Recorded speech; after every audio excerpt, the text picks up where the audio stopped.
샬롬 12월 4일 하나님 나라를 시작하는 말씀 묵상 시간입니다. 하나님께서 오늘 우리에게 주시는 말씀은 아모스서 1장 1절에서 2장 3절까지 말씀인데요. 젊은 부부 삼누리 이순의 박인숙 집사님께서 말씀을 봉독해 주시겠습니다. 하나님의 말씀을 경청하십시오. 유다왕 우시아의 시대 곧 이스라엘 왕 요아스의 아들 여로보암의 시대 지진전 2년에 드구와 목자 중 아모스가 이스라엘에 대하여 이상으로 받은 말씀이라. 그가 이르되 여호와께서 시온에서부터 부르짖으시며 예루살렘에서부터 소리를 내시리니 목자의 초장이 마르고 갈멜산 꼭대기가 마르리로다. 여호와께서 이와 같이 말씀하시되 다메섹의 서너 가지 죄로 말미암아 내가 그 벌을 돌이키지 아니하리니 이는 그들이 철 타작기로 타작하듯 길리앗을 압박하였음이라. 내가 하살의 집에 불을 보내리니 베나닷의 궁궐들을 사르리라. 내가 다메섹의 빗장을 꺾으며 아웬 골짜기에서 그 주민들을 끊으며 벤 에덴에서 규잡은 자를 끊으리니 아람 백성이 사로잡혀 기르에 이르리라. 여호와께서 말씀하셨느니라.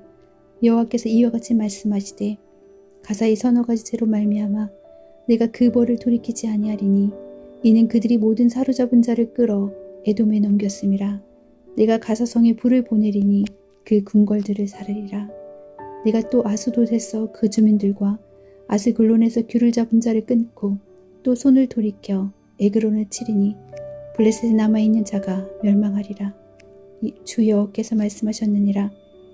여호와께서 이와 같이 말씀하시되 두루의 서너 가지 죄로 말미암아 내가 그 벌을 돌이키지 아니하리니 이는 그들이 그 형제의 계약을 기억하지 아니하고 모든 사로잡은 자를 에돔에 넘겼음이라. 내가 두루성에 불을 보내니 그 궁궐들을 사르리라. 여호와께서 이와 같이 말씀하시되 에돔의 서너 가지 죄로 말미암아 내가 그 벌을 돌이키지 아니하리니 이는 그가 칼로 그의 형제를 쫓아가며 공의를 벌이며 항상 맹렬히 화를 내어 분은 끝없이 품었음이라. 내가 대만에 불을 보내리니 보스라의 궁궐들을 사르리라. 여호와께서 이와 같이 말씀하시되 암몬 자손의 서너 가지 죄로 말미암아 내가 그 벌을 돌이키지 아니하리니 이는 그들이 자기 지경을 넓히고자 하여 길리앗의 아이벤 여인의 배를 갈랐음이니라. 내가 라빠성에 불을 놓아 그 궁궐들을 사르되 전쟁의 날의 외침과 회오리 바람의 날의 폭풍으로 할 것이며 그들의 왕은 그 지도자들과 함께 사로잡혀 가리라. 여호와께서 말씀하셨느니라. 여호와께서 이와 같이 말씀하시되 모압의 서너 가지 죄로 말미암아 내가 그 벌을 돌이키지 아니하리니 이는 그가 에돔 왕의 뼈를 불살라 죄를 만들었음이라. 내가 모압에 불을 보내리니 그리옷 궁궐들을 사르리라. 모압의 요란함과 외침과 나팔 소리 중에서 죽을 것이라. 내가 그 중에서 재판장을 멸하며 지도자들을 그와 함께 죽이리라. 여호와께서 말씀하시니라. 마태복음 25장 후반부에는 우리가 잘 아는 양과 염소에 대한 비유의 말씀이 나옵니다. 예수님이 이 땅에 재림하시는 날 그 앞에 모든 사람을 모으고 목자가 양과 염소를 구분하는 것 같이 무리를 구분하여 세우시는데 의인들은 주님 오른편에 두시고 악인들은 주님 왼편에 두신다고 하십니다. 그리고는 심판을 하시는데 의인들에게는 당신의 나라를 상속하시면서 그 이유에 대해 다음과 같이 말씀하시죠. 내가 줄일 때에 너희가 먹을 것을 주었고 목마를 때에 마시게 하였고 나그네 되었을 때에 영접하였고 헐벗을 때에 옷을 입혔고 병들었을 때에 돌보았고 옥에 갇혔을 때에 와서 보았느니라. 그 말을 들은 사람들이 머리를 갸우뚱거리면서 우리가 언제 주님께 그렇게 대접을 했느냐고 되묻자 주님은 이렇게 말씀하십니다. 너희가 여기 내 형제 중에 지극히 작은 자 하나에게 한 것이 곧 내게 한 것이라고요. 이후 주님은 왼편에 서 있던 자들에게 너희는 영원한 불에 들어갈 것이라고 말씀하시면서 역시 그 이유에 대해서도 이야기해 주시는데요. 내가 줄일 때에 너희가 먹을 것을 주지 아니하였고 목마를 때에 마시게 하지 아니하였고 나그네 되었을 때에 영접하지 아니하였고 헐벗었을 때에 옷 입히지 아니하였고 병들었을 때와 옥에 갇혔을 때 돌보지 아니하였느니라 라고 말씀하시죠. 이 말을 들은 사람들이 억울해하면서 아니 우리가 언제 주님을 그렇게 대우했냐고, 우리 기억 속엔 그런 일을 한 적이 없다고 이야기하자 주님은 그들을 바라보시면서 이렇게 말씀하십니다. 내가 진실로 너희에게 이르노니 이 지극히 작은 자 하나에게 하지 아니한 것이 곧 내게 하지 아니한 것이니라. 그리고는 그들은 영벌에, 그리고 의인들은 영생에 처해지게 되죠. 오늘 본문을 읽고 묵상하자니 이 양과 염소의 비유가 떠올랐습니다. 오늘부터는 아모스서 말씀을 묵상하는데요. 아모스는 남유다와 북이스라엘이 가장 번성하고 부유했던 우시야 왕과 여로보암 왕 2세 때 남유다 땅 드고아에서 목축을 하며 뽕나무를 재배하던 한 평범한 목자였습니다. 그러던 어느 날 그에게 하나님의 신탁의 말씀이 임하게 되는데요. 그는 비록 남유다 사람이었지만 하나님의 신탁을 받아 북왕국에서 활동하면서 북이스라엘의 죄악에 대한 하나님의 진노와 심판을 전달하는 일을 합니다. 그런데 그 전 아모스는 오늘 본문 1장 1절로부터 2장 3절에 기록되어 있는 것처럼 하나님을 믿지 않던 이스라엘 주변국들에 대한 하나님의 심판을 먼저 예고하는데요. 다메섹과 블레셋, 두로, 에돔, 암몬, 모압 순으로 심판을 예고하면서 왜 그들이 그토록 하나님의 진노를 사게 되었는지 그 이유에 대해서 먼저 이야기합니다. 제일 먼저는 다메섹입니다. 다메섹은 철 타작기로 타작하듯 길르앗을 압박했기 때문이다 라고 하시는데요. 고대 근동 지역에서는 타작을 할 때 철심이 박힌 타작기를 이용했는데 거기에 사람이 올라타고 동물이 그것을 끌면 곡식이 밟히면서 타작이 이루어지는 그런 기구를 사용했습니다. 그만큼 다메섹이 요단 동편 길르앗 땅을 칠 때에 참으로 잔혹하게 사람들을 짓밟고 살상했다는 비유를 뜻합니다. 두 번째는 블레셋인데요. 블레셋의 가사에 대해서는 그들이 모든 사로잡은 자를 끌어 에돔에 넘겼기 때문이라고 하십니다. 블레셋은 시돈과 두로와 함께 노예의 매매에 종사하고 있었는데 전쟁 중 포로가 생기는 것은 당연한 일이지만 전쟁 중 포로가 아닌 아예 사람을 잡는 이유가 노예로 팔아넘기기 위한 목적이었다는 거죠. 하나님은 이렇게 최소한의 자비도 베풀지 않고 반인륜적 행위를 하는 블레셋에 대해서도 그들의 죄를 좌시하지 않겠다고 하십니다. 세 번째는 두로인데요. 두로에 대해서는 그들이 그 형제의 계약을 기억하지 않고 모든 사로잡은 자를 에돔에 넘겼기 때문이라고 하십니다. 포로를 팔아서 이득을 취한 부분은 앞서 심판의 대상이 되었던 블레셋과 동일하지만 더 나아가 두로는 형제와의 언약을 파기하고 이 같은 죄를 저질렀다고 하시죠. 그들은 이처럼 주변 국가와 맺은 평화 조약을 자기들의 필요에 따라 쉽게 깨트리고 포로를 사로잡아 그들을 팔아 이익을 취했다는 것입니다. 네 번째는 에돔인데요. 에돔에 대해서는 그가 칼로 그의 형제를 쫓아가며 긍휼을 버리며 항상 맹렬히 화를 내며 분을 끝없이 품었기 때문이라고 하십니다. 이후 국가들에 대해 전쟁을 일삼고 그들과의 전쟁 시 작은 긍휼조차 보이지 않고 잔혹하고 처참하게 사람들을 살상하는 이 에돔의 죄에 대해서 하나님은 꼬집어 말씀하고 계십니다.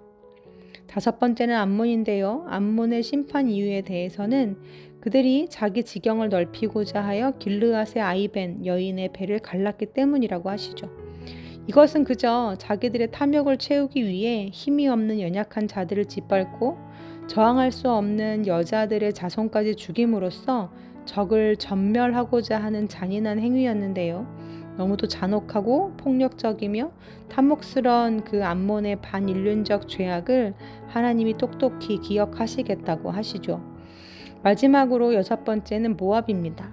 모압은 그들이 에돔 왕의 뼈를 불살라 죄를 만든 것으로 질타를 받는데요. 고대 근동에서 뼈를 태우는 행위는 상대방을 모욕하는 것으로서 죽은 이의 부활을 막고 영원히 죽게 하는 행위로 인식되었었습니다. 모압 역시 에돔이나 암몬과 똑같이 최소한의 인간의 존엄성을 상실하고 무자비하고 잔인하게 형제를 해하는 이 모압에 대해서 하나님은 진노하고 계시죠.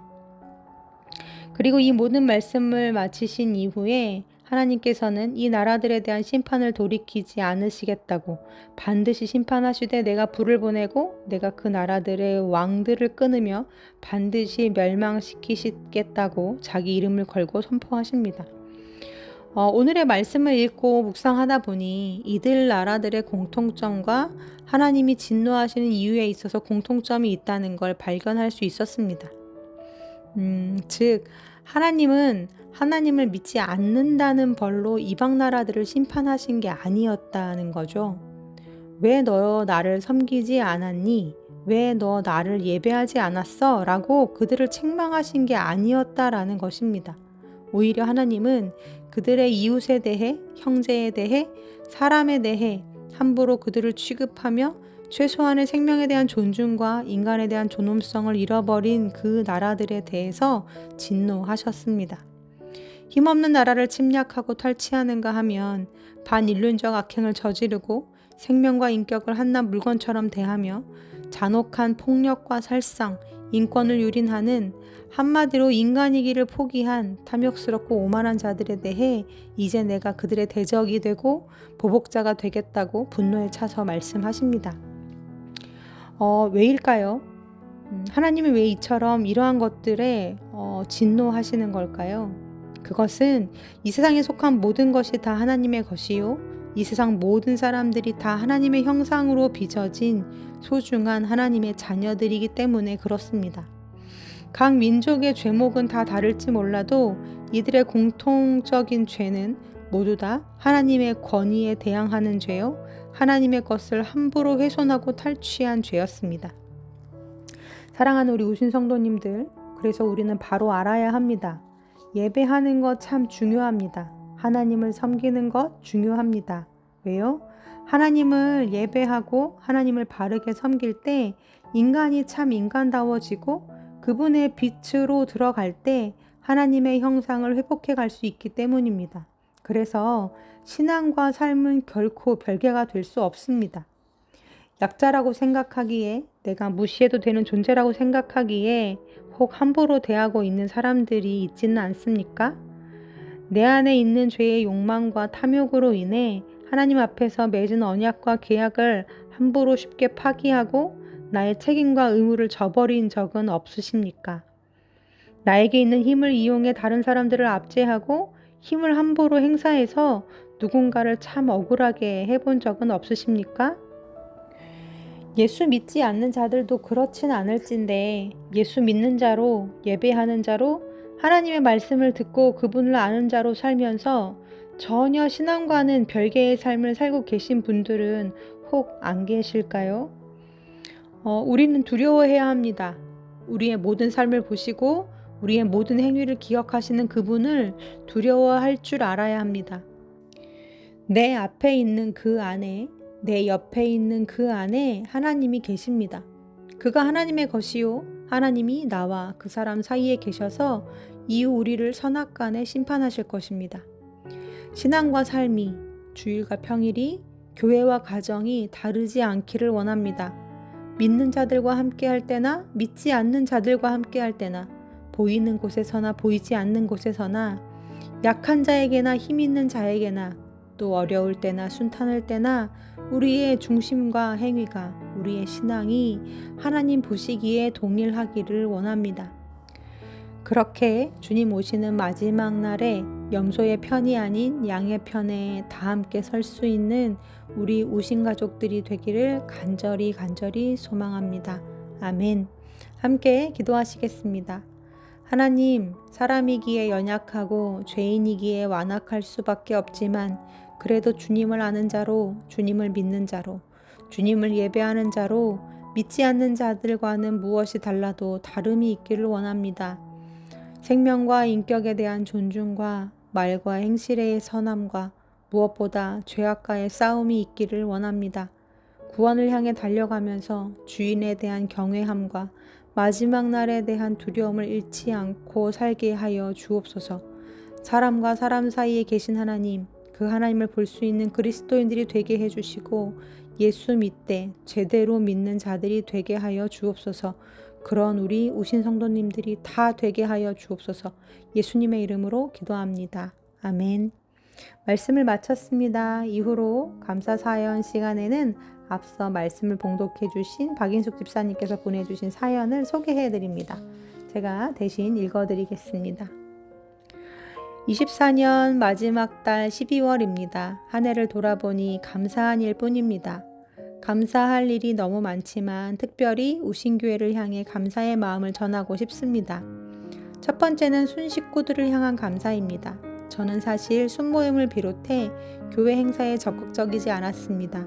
개인적인 일로 한 해가 분주했고 마음의 여유가 없었고 그래서 조용히 예배만 드리고 사라지곤 했습니다.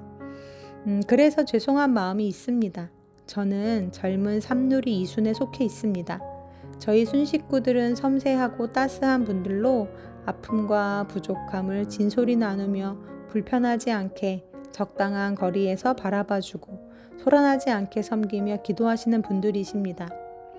저희 순식구들은 우신교회와 닮아 있는 것 같습니다. 무관심하지 않으면서 불편하지 않고 따스하지만 부담을 주지 않는 마치 문 밖에서 기다리시는 예수님과 닮은 모습으로 바라보아 주는 것 같습니다. 이 기회를 빌어 감사와 사랑을 전합니다. 두 번째는 우신교회 목사님들께 감사를 드립니다. 저는 우리 담임 목사님이 참 진실된 분이신 것 같아 늘 감사합니다. 목사님의 방언에 대해 고백하실 때 존경심이 들었고 그런 목사님이 계셔서 높은 뜻 우신교회가 건강한 교회로서 빛이 되어가고 있다고 생각합니다. 10월 순연합 특송이 있어서 예배 시작 전 연습을 하고 있었습니다. 담임 목사님은 앞에 앉아 계셨습니다. 목사님의 모습을 보니 그 자체로 은혜가 되었습니다. 하나님 앞에서는 조금은 연약한 모습을 내어놓아도 되는 듯 살짝 웅크린 목사님의 어깨 위로 하나님의 사랑이 깃털처럼 감싸고 있는 것 같아 전율이 느껴졌습니다. 순간 저도 모르게 울컥했습니다. 우신교회 예배에는 항상 눈물이 있는 것 같습니다. 목사님의 진실하고 따스한 설교 때문이겠지요? 목사님 감사합니다.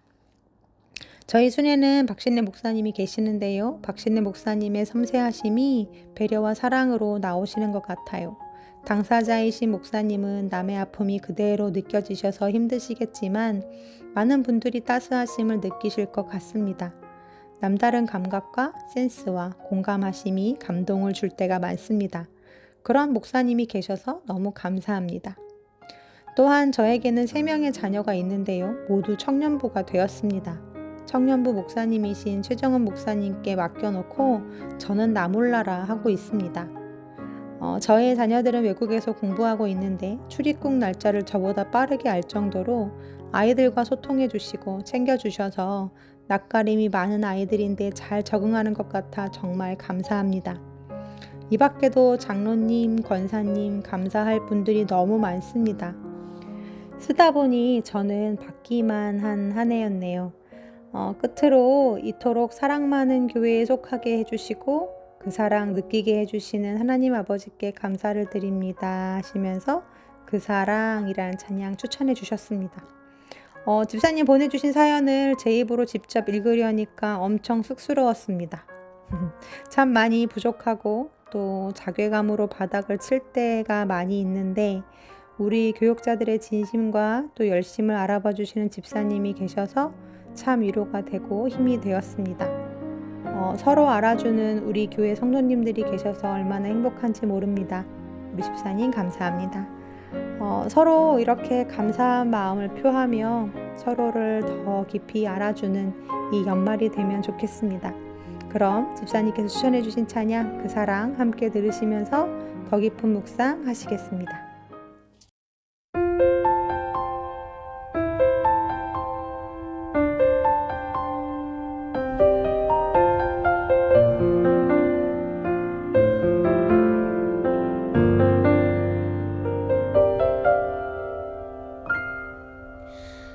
아버지 사랑 내가 노래해 아버지 은혜 내가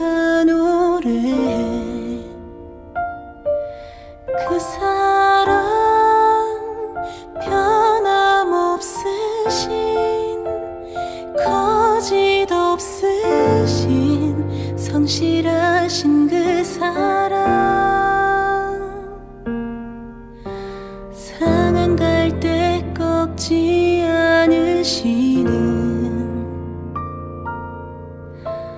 꺼져가는 등불 끄지 않는 그 사랑 변함없으신 거짓 없으신 성실하신 그 사랑